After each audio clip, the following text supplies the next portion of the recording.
Hey everyone, welcome back. In today's Power BI tutorial, we're diving into a cornerstone of business analytics, KPIs or key performance indicators. By the end of this video, you'll know exactly what a KPI is, why they're so powerful in tracking progress, and how to set them up step by step in Power BI so you can instantly see whether your business metrics are on track.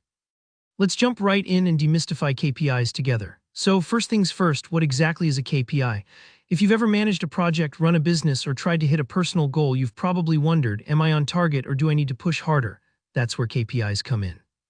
A KPI or key performance indicator is basically a scorecard for your most important metric. Think of it as a dashboard warning light. It takes your actual performance, for example, your total sales, and directly compares it to your goal, such as your monthly or yearly sales target. In Power BI, this relationship becomes instantly clear because KPIs are designed to be super visual. Not only do you see the raw number, but you also get a clear indicator, like an arrow pointing up if you're beating your goal, or maybe a red color highlighting if you've come up short. This helps you answer the question at a glance. Are we winning or do we need to adjust course? It's all about clarity and speed. Now let me show you just how quick and easy it is to create a KPI in Power BI. To start, you'll need to load your data table into Power BI.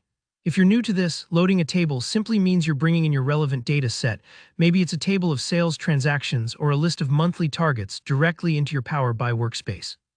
Take your time here and double-check that your data is complete and up-to-date, because your KPI is only as accurate as the info you give it. Once your data is ready, head up to the top menu and click on the Insert tab, then select the KPI visual. Power BI will pop a simple card onto your report canvas, and now it's time to wire things up. You'll see three main fields to fill in. Under Indicator, drag in the column that represents the number you care about most. Let's use total sales for this example. This will be the heart of your KPI, the how am I doing number. Next, look for the Target Goal section.